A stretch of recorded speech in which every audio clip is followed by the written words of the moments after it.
Saya sendiri. Kalau sekedar untuk nambah wawasan, kita bisa nonton YouTube. Tapi efek kepada hati dan iman itu beda dengan kita duduk di dalam majelis ilmu. Apalagi kita datang dengan persiapan yang baik. Sebelum datang ke majelis ilmu, mandi dulu misalnya. Memang ngaruh Ustadz, ngaruh. Sama kayak kita datang Jumatan dalam keadaan udah mandi, udah bersih-bersih, pakai pakaian yang baik. Kecuali buat teman-teman yang memang gak mungkin melakukan ini karena datang ke majelis ilmu sambil pulang kuliah, pulang kerja, it's okay. Tapi buat kita yang mungkin masih bisa, maka kita persiapkan sebaik mungkin hadir dalam majelis ilmu dengan outfit terbaik, dengan kondisi yang nyaman, udah segar, udah mandi, udah relax, bahkan pakai parfum. Karena itu adab duduk dalam majelis ilmu itu memakai parfum agar malaikat di sebelah kita nyaman, termasuk teman yang di sebelah kita. Nah, ini adalah adab yang membuat nanti ilmu itu akan berpengaruh kepada keimanan kita. Kalau cuman sekedar untuk dapatin wawasan, teman-teman udah pasti seringlah mengakses konten-konten di YouTube ataupun di platform-platform sosial media yang lain. Teman-teman bisa aja baca sendiri di Google atau di e-book kalau nggak baca buku yang hard copy. Tapi majelis ilmu punya keajaiban lain dari sekedar berbagi wawasan. Dia ada keberkahan di dalamnya. Yang kita tahu hadisnya, ketika orang berkumpul untuk mencari ilmu dan berzikir kepada Allah, maka malaikat akan menaungi mereka dan berselawat untuk mereka. Itu nggak didapatkan di dalam cara-cara yang lain selain duduk di dalam majelis ilmu. Ternyata iman juga berpengaruh bukan hanya kepada amal kita, tapi iman juga berpengaruh kepada perilaku kita. Dalam Islam iman itu core. Dia itu asalah, dia itu akar dari banyak hal dalam hidup kita. Jadi kalau dibahasakan dengan alam tara kaifa daraballahu masalan kalimatan thayyibah kasyajaratin thayyibah asluha. Asluha itu dari kata asal. Asal itu dari bahasa Arab jadi bahasa Indonesia, asal. Asalnya, asal itu artinya pokoknya atau akarnya. Asluha sabit. Akarnya, asalnya sangat kuat. Apa akar yang sangat kuat ini? Kata ulama tafsir, iman. Jadi sebuah pohon, maka kekuatan itu terletak kepada akar. Kalau akarnya kuat, gimana pun angin mengguncangkan pohon itu, menggoyangkan pohon tersebut, maka pohon itu tidak akan roboh atau tumbang karena akarnya kuat.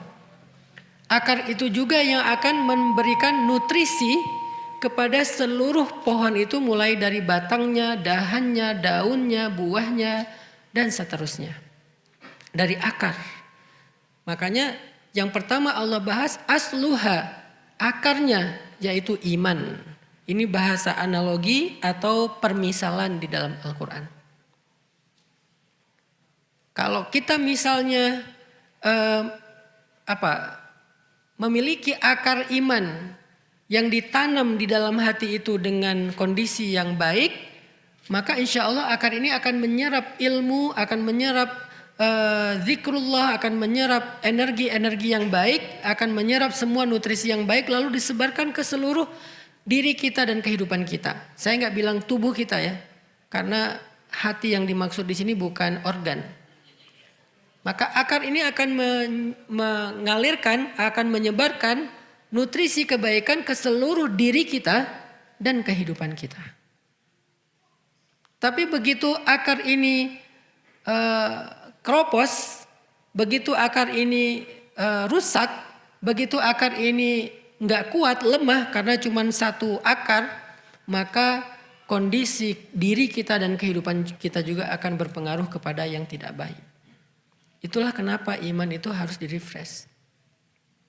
Dia berpengaruh bukan hanya kepada amal solih atau ibadah, Dia bahkan berpengaruh kepada perilaku kita. Kayak gimana maksudnya Ustadz? Iman mempengaruhi behavior, perilaku kita, akhlak kita. Nabi SAW bersabda, "Man kana yu'minu billahi wal yaumil akhir falyakul khairan aw liyasmut." Man kana yu'minu billahi wal yaumil akhir fal yukrim dhaifah. Man kana yu'minu billahi wal yaumil akhir fal yukrim atau fal yuhsin ila jarih atau fal yukrim jarah. Kalimat awalnya sama, man kana yu'minu billahi wal yaumil akhir. Tapi dampaknya beda-beda. Yang pertama, siapa yang beriman kepada Allah dan hari akhir, hasilnya hendaklah dia berkata-kata baik atau diam. Itu perilaku. Kalimat yang lain, hadis yang lain, siapa yang beriman kepada Allah dan hari akhir, hendaklah dia memuliakan tamunya. Itu juga perilaku. Siapa yang beriman kepada Allah dan hari akhir, hendaklah dia berbuat baik kepada tetangganya. Itu juga perilaku. Artinya perilaku, akhlak dan karakter kehidupan kita sehari-hari ternyata dipengaruhi oleh kondisi iman, terutama dalam kondisi-kondisi sulit. Kalau kondisi normal mungkin nggak ketahuan nih betapa penting peran iman dalam mempengaruhi perilaku. Nggak ketahuan kalau kondisi normal. Kayak gini, ini normal nih. Nggak ketahuan. Ketahuannya pas lagi kondisi sulit atau ada ujian. Dalam kehidupan sehari-hari misalnya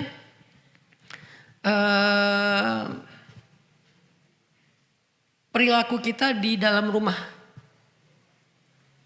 Itu sangat dipengaruhi oleh iman. Seorang suami kepada istri, sesabar apa suami kepada istri tergantung iman. Sesayang apa suami kepada istri tergantung iman. Selembut apa suami kepada istri tergantung iman. Bukan tergantung kita orang mana. Jangan sampai saya kan orangnya kayak gini. Saya itu dari Sumatera. Saya itu orang Makassar. Saya itu orang Surabaya, Jawa Timur. Saya orang Madura, saya orang Aceh, saya orang Medan nih. Bentar. Coba lihat, Umar itu orang apa? Umar itu orang Quraisy. Dari suku Khuza'ah. Orang yang sangat keras dan kasar. Jadi kalau alasannya saya orang Medan, Umar mungkin lebih Medan dari kita. Sebelum ada iman. Saya orang Madura, Umar mungkin lebih Madura dari kita. Saya orang Aceh, Umar lebih Aceh dari kita. Saya orang misalnya Surabaya, apapun lah alasan background suku, Umar lebih daripada kita dalam urusan keras, kasar. Makanya dikenallah Umar dengan orang yang ghalidun syadid, orang yang kasar dan keras. Atau mungkin kehidupan kita di masa lalu, saya emang anak jalanan, saya tinggal di terminal, saya gaulnya di jalan, orang jalan emang kayak gini. Umar itu lebih jalan daripada kita sebelum ada iman. Tetapi setelah iman, dia menjadi orang yang paling lembut terhadap istrinya di rumah. Dan kita mendengar kan kisah bagaimana Umar dimarahi istri diam aja. Padahal jin, kalau Umar lewat satu jalan, dia pasti gak akan lewat lagi jalan itu selama-lamanya. Selama bau tubuh Umar, harumnya, wanginya tubuh Umar itu tercium oleh jin di jalan itu, gak akan lewat tuh jin. Saking takutnya sama Umar. Kan sahabat sama jin macam-macam ceritanya ya. Gak kayak KKN ya. Lebih ngeri lah. Sama Dauh. Sama siapa lagi itu mah. Ada jin yang dikejar sama sahabat sampai jin itu lompat ke pagar dan jatuh. Gak ada kan film kayak gitu? Jin dikejar sahabat, loncat pagar, kesandung jatuh.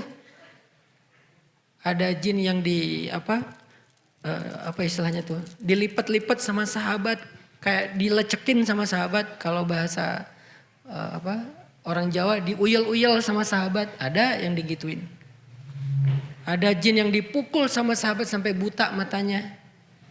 Kalau Umar gak usah fisik. Aroma tubuhnya Umar aja jin udah lari. Saking takutnya jin sama Umar. Kok takut? Apa sih yang ditakuti dari Umar? Ghalidun syadid, kasar dan kerasnya Umar. Bukan hanya iman ya. Kalau iman kenapa nggak Abu Bakar yang kayak gitu? Karena Abu Bakar secara iman kita tahu nggak ada tandingannya di antara umat Islam setelah Rasulullah kan. Kalau ditimbang kalau ditimbang iman Abu Bakar di satu timbangan, kemudian iman kaum muslimin sepanjang sejarah dari zaman Nabi sampai sekarang di timbangan yang lain, maka iman Abu Bakar itu lebih berat.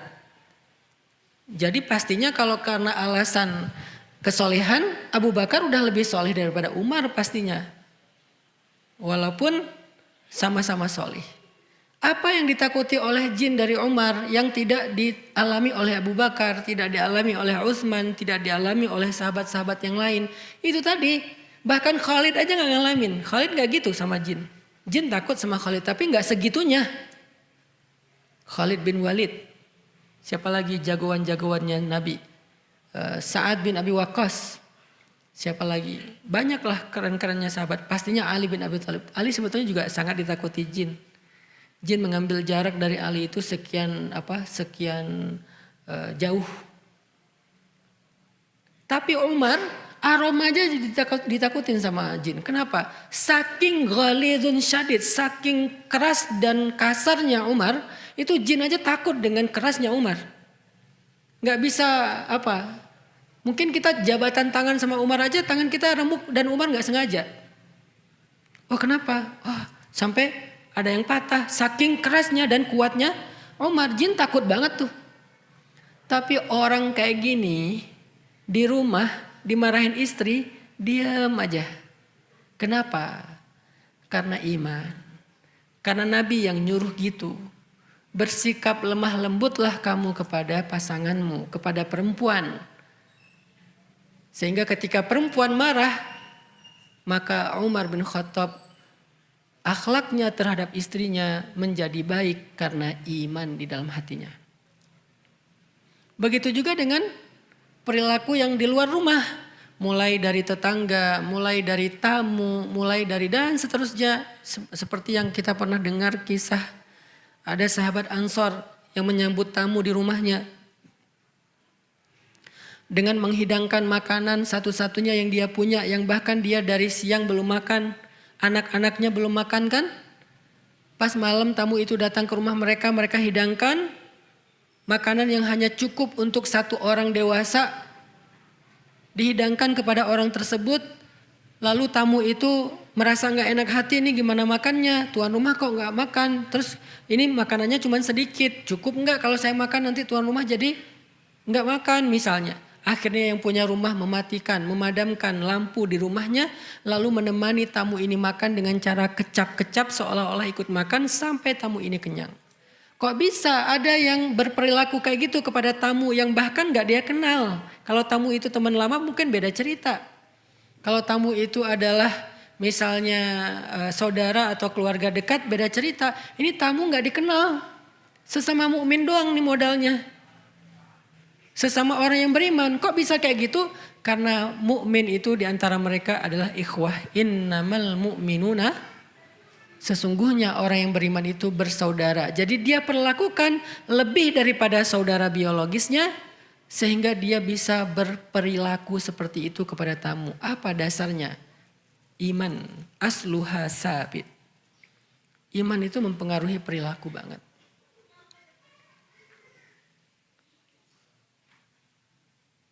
Iman itu mempengaruhi mental. Kalau yang pertama tadi iman mempengaruhi amal solih. Yang kedua iman itu mempengaruhi perilaku. Yang ketiga iman itu mempengaruhi mental.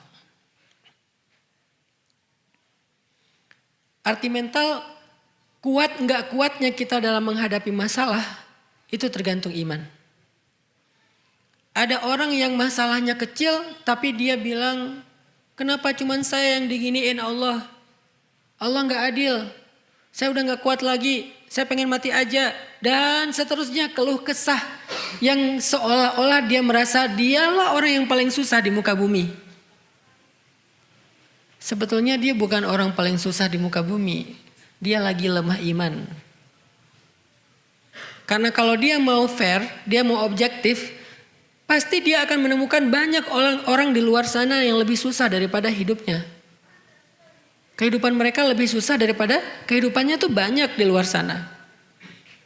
Kalau kita mulai sedikit melihat keadaan orang yang di bawah kita, itu nggak perlu susah payah kita untuk menemukan mereka. Ada di mana-mana dan mereka lebih susah daripada kita dalam urusan kehidupan. Sehingga kita nggak layak mengeluh kalau mereka aja nggak ngeluh gitu. Sehingga kita nggak boleh berputus asa kalau mereka aja masih berusaha. Sehingga kita nggak boleh menyerah kalau mereka aja masih berjuang. Karena mereka lebih susah dari kita. Tapi kenapa kita berkeluh kesah seolah-olah kita merasa orang yang paling susah dalam hidup di dunia? Iman. Mentalnya nggak kuat. Hanya masalah perasaan, nggak jadi nikah, diputusin, ditolak lamaran, dan seterusnya. Dicuekin, nggak diberikan harapan, atau malah ditikung temen dalam urusan perasaan nih. Apa yang menjadikan seseorang bertahan, survive, bahkan kemudian sukses, sementara yang lain hampir bunuh diri, ada yang bahkan bunuh diri terus nggak berhasil. Apa yang membedakan mereka? Apakah masalahnya? Enggak. Masalahnya hampir sama di antara mereka.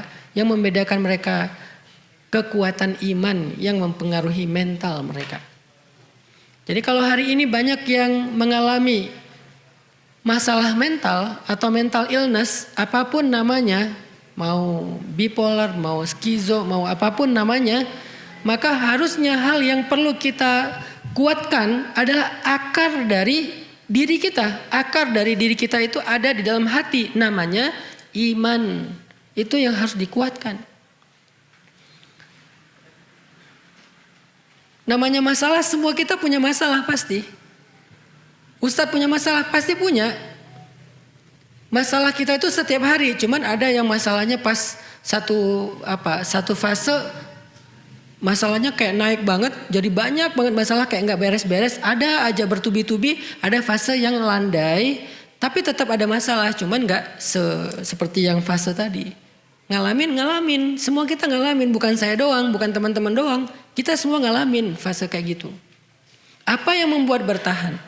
Dalam rumah tangga nih buat yang udah nikah. Ada fase ketika kayaknya lagi nyaman, tiba-tiba turun sampai nggak kebayang di bawahnya tuh. Kayak nggak kebayang, aduh kok berat banget, aduh kok sesek banget kayak orang nyelam. Ada kalanya lagi kayak terbang gitu, slow, santai, bisa lihat view yang indah. Ada kalanya turun tapi masih nyaman karena ada di daratan atau di permukaan air. Ada kalanya nyelamnya cuma 5 meter, enak juga.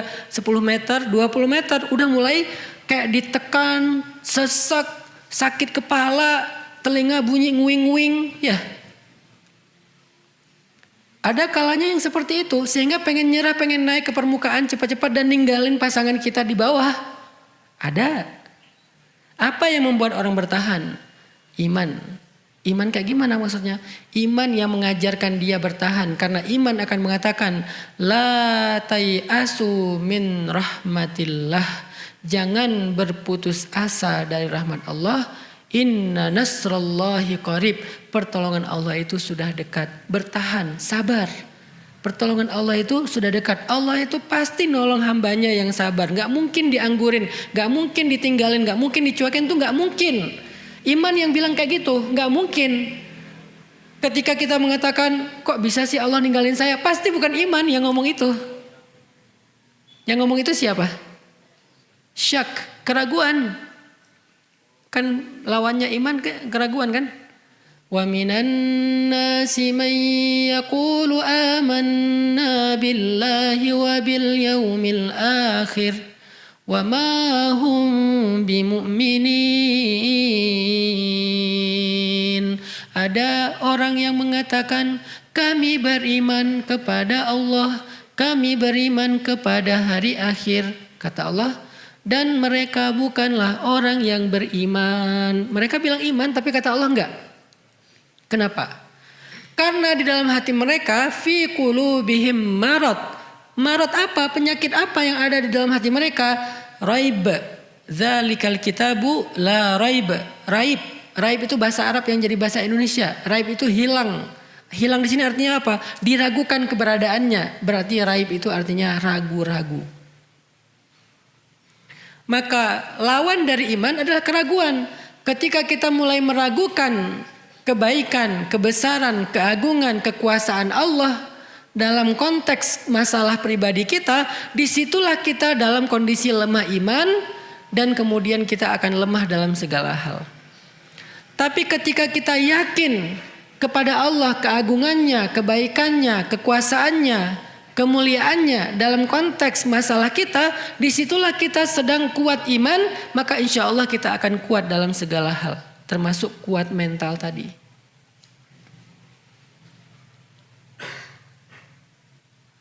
Yang pernah saya alamin itu salah satunya adalah ujian dalam masalah keluarga misalnya. Itu kalau misalnya nggak kuat, itu udah selesai. Tapi karena kita bertahan, pokoknya saya nggak akan pernah ninggalin pasangan saya. Pokoknya saya nggak akan berhenti untuk memberikan nafkah terbaik kepada pasangan saya. Gimana pun cara berjuangnya, mau berdarah-darah, mau kayak gimana. Terus bertahan. Dan setelah beberapa waktu, Allah yang menentukan waktunya, bukan kita ya. Jangan sampai saya akan bertahan tapi dengan syarat setahun. Setelah setahun berarti ini salah Allah nih. Kan saya udah sabar. Bukan kita yang menentukan waktunya. Makanya ketika para sahabat bertanya, mata nasrullah, kapan datangnya pertolongan Allah? Allah tetap gak jawab besok. Allah tetap gak jawab nanti malam. Allah tetap gak jawab besok pagi atau kapan waktu yang spesifik, yang jelas gitu. Enggak. Allah bilangnya, ala inna nasrullahi qarib. Udah dekat. Kenapa bahasanya dekat? Enggak disebutin aja dekat itu berapa lama lagi sih? Sejam? Sehari? Sepekan?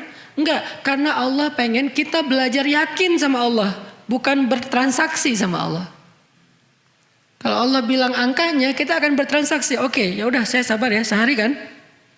Tapi karena Allah bilang sebentar lagi, ya udah Allah lebih tahu deh kapan waktunya. Saya ikutin aja flow-nya.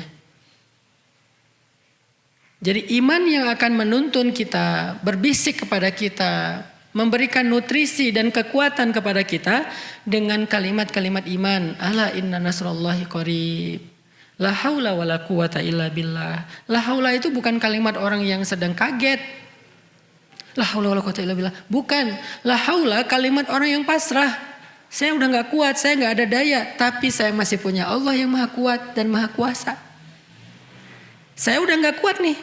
Saya gak ada daya upaya nih. La haula wala quwata, saya nggak punya daya, saya nggak punya kekuatan. Wala quwata, illa tapi billah, saya masih punya Allah. Itu yang membuat kita bertahan. Saya nggak bisa ngeharapin siapa-siapa nih. La ahli, wala ashabi, wala jari, wala nas kullun nas fil ard. Saya nggak bisa berharap ke siapa-siapa. Nggak keluarga saya, nggak tetangga saya, nggak sahabat saya.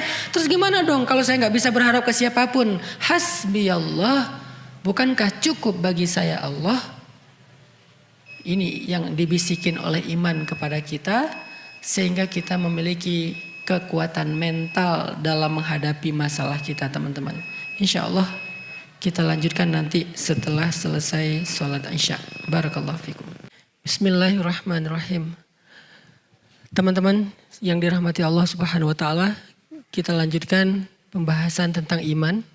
Karena ini adalah pertemuan pertama kita setelah Lebaran, saya berharap prolog ini bisa menjadi penyemangat buat kita untuk selalu hadir dalam kajian-kajian kita ke depannya, bukan hanya di Masjid Nurul Falah.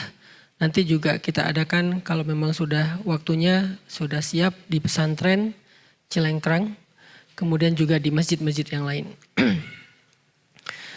Kita tadi membahas bagaimana iman itu mempengaruhi amal kita, ibadah kita, termasuk kayak orang yang bersedekah. Orang yang bersedekah itu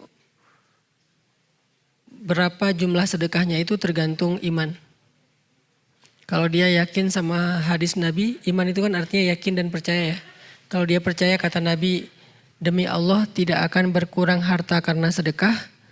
Semakin dia yakin dengan kalimat itu ya semakin dia sedekahnya semaksimal yang dia bisa. Walaupun tetap ada fikihnya.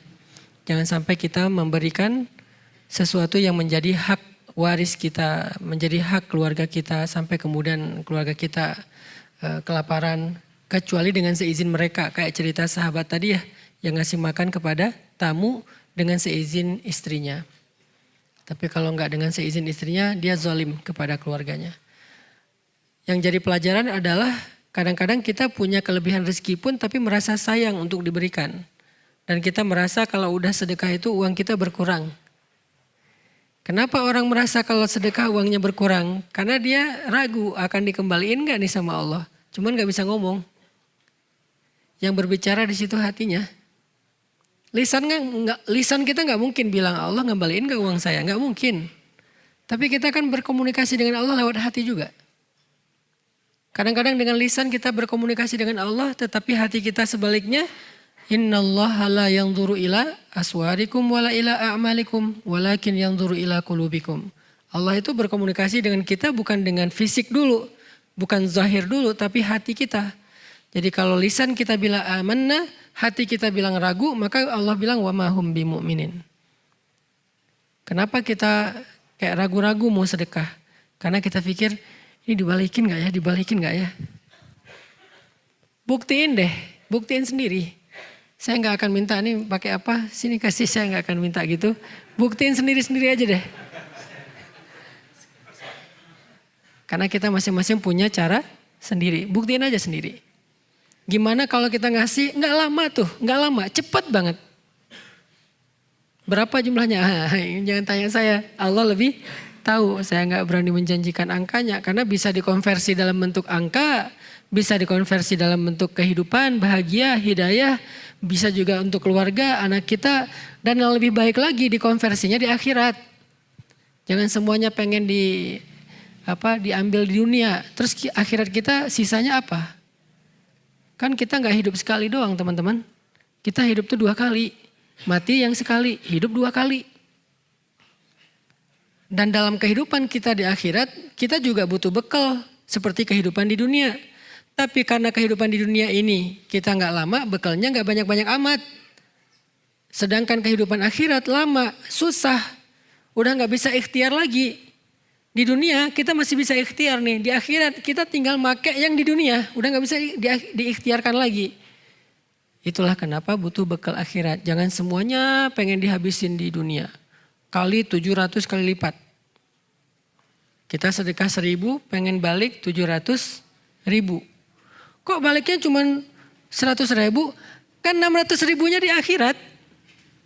Karena kita butuh di akhirat itu lebih banyak daripada butuh di dunia. Kecuali di akhirat ada lapangan pekerjaan. Masih ada proyek-proyekan, masih bisa dagang. Masalahnya di akhirat gak ada itu, adanya cuma nikmat dan kesusahan. Orang yang nikmat artinya dia mendapatkan rahmat Allah dan Allah merahmati dia karena amal-amal dia. Ini biar lengkap nih kalimatnya. Dia tidak mendapatkan nikmat karena amalnya, tetapi dia mendapatkan nikmat karena rahmat Allah. Masuk surga karena rahmat Allah, tetapi Allah merahmati yang beramal. Kan gitu ya. Kita gak masuk surga karena sholat. Kita gak masuk surga karena sedekah, karena puasa, karena amal solih. Kita masuk surga karena rahmat Allah. Ya, terus pertanyaannya, siapa yang Allah rahmati? Yang beramal solih. Gimana Allah merahmati yang berbuat dosa, maksiat dan zalim? Kalau gitu di mana keadilan Allah? Kalau Allah sama-sama merahmati yang zalim sama yang terzalimi. Orang menyakiti kita, kemudian maaf nih bahasa lebih vulgar lagi. Seorang koruptor, seorang begal, seorang perampok yang belum bertobat nih ceritanya. Mengambil hak orang lain, merampas hak orang lain, menyakiti orang lain, sama masuk surganya dengan korbannya, terus di mana keadilan Allah? Kecuali dia sudah bertaubat. Artinya kita di akhirat itu udah nggak bisa lagi beramal, nggak bisa lagi berusaha, sehingga orang yang menyesal di akhirat pasti ngomongnya gini, ya Allah kembalikan saya ke dunia. Maka saya akan melakukan ibadah, sholat, sedekah dan seterusnya. Pasti minta dibalikin ke dunia. Kenapa? Karena di dunia doang bisa berusaha kayak gitu. Sehingga apa yang kita lakukan di dunia ini kalau nggak Allah balas persis dengan angka-angka dalam persepsi logika kita, yakinlah Allah tetap ngebalas kok, cuman dikonversinya di akhirat. Sebagian dikasih ke dunia sesuai dengan kebutuhan kita. Dan Allah lebih tahu kok kebutuhan kita, tapi yang pasti Allah balas. Dan seringnya sih cara Allah berhitung itu lebih baik daripada cara kita. Kita berhitung dikali sekian, Allah mengalinya lebih dari itu dan tidak ada batas. Seringnya kayak gitu sih. Iman yang menyuruh kita melakukan itu. Berpengaruh kepada ibadah. Kenapa kita berpuasa? Karena Allah memanggil ya ayyuhalladzina amanu. Wahai orang yang beriman. Orang yang beriman yang bisa berpuasa. Kalau nahan lapar dan haus, banyak orang yang bisa. Tapi berpuasa dengan makna yang utuh hanya orang yang beriman. Panjang lagi nanti itu ceritanya tentang bab itu. Tahun depan deh kita bahas di bulan Ramadan. Insya Allah kalau ada umur dan kesempatan. Jadi iman mempengaruhi amal. Kalau kita amalnya lagi lemah, pasti imannya lagi lemah. Coba segera tajdid iman kita, perbaharui iman kita. Refresh iman kita. Kalau ibarat akar, siram lagi tuh akar. Kasih pupuk. Tapi kadang ada orang yang ketika dia amalnya lagi drop, dia nggak tahu mau ngapain. Terus nanya, Ustadz gimana ya biar semangat beribadah? Sederhana jawabannya, tajdid iman kamu. Perbaharui iman kamu. Itu berlaku untuk semua kita.